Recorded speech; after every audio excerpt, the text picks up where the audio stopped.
When you first look at EToH, it gets pretty obvious that it should be physically impossible to recreate it IRL. Or is it?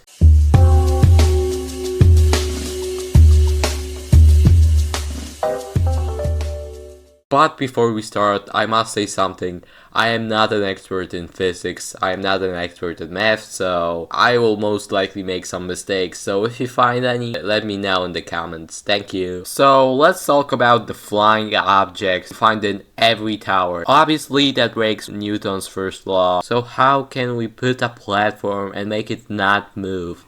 Maybe your first instinct is to put it in space, which you would be right, but the second you nudge it a little, it just floats away forever. So the actual secret to this problem is air, but more importantly it's air force. So let's imagine we have this part here and this wind thingy, and this wind is pushing up at the force of 2 newtons.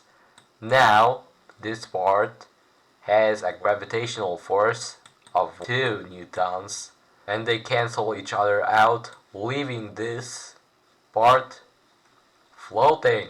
Yay! But obviously that is incredibly unstable, and the second you step on it, it just floats down because you're heavy. So let's look at it like this. We have 2 separate islands with 2 separate masses and 2 separate forces. Let's say the first island has a mass of 800 kilograms and the second has a mass of 1000 kilograms. This is the formula of weight, and we're going to change it a little to meet our requirements for this. To make the formula universal, we're going to use x's for now. Since we have 2 different masses, let's combine them together. Now, we want the air to have the same force as this, so let's replace weight with the force of air. So now we have this cool universal formula we can use whenever we like. Now let's replace the x's with the actual mass of the islands. And with simple calculations we get this. So now we know that the force of the air has to be that to make those 2 islands float in the middle of the air. However, this won't work for an object inside the tower. For that we need another air force. But I suck at making a proper timeline for those categories, and I just said something that didn't even relate it to my argument that it will be unstable. And the fact is, it will be unstable. It will always be unstable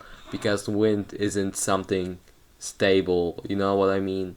There's center of mass, weight, all that stuff that we have to take in for. And as I said, I'm not experienced with physics, so I don't know how to deal with that stuff, how to deal with center of mass and how to make it work. So for now it'll just stay unstable, but we can make it not fall down when you step on it, and basically we just increase the mass every time you step on it. What I mean by that is every time you step on something, add your mass to the weight of the object and make sure that the wind has the force of that updated object. And how do we make it update each time? Just you can't really do that naturally. I don't think you could do that naturally. I think I can safely say that.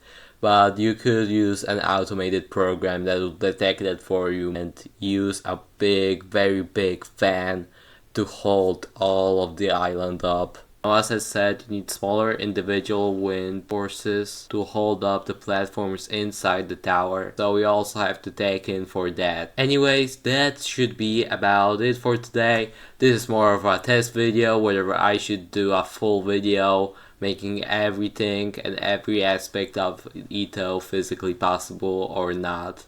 Someone from the 9th grade or above can tell me whether I was right on any of these stuff or wrong, and whether I should actually continue or if I'm like marks of physics. Bye guys.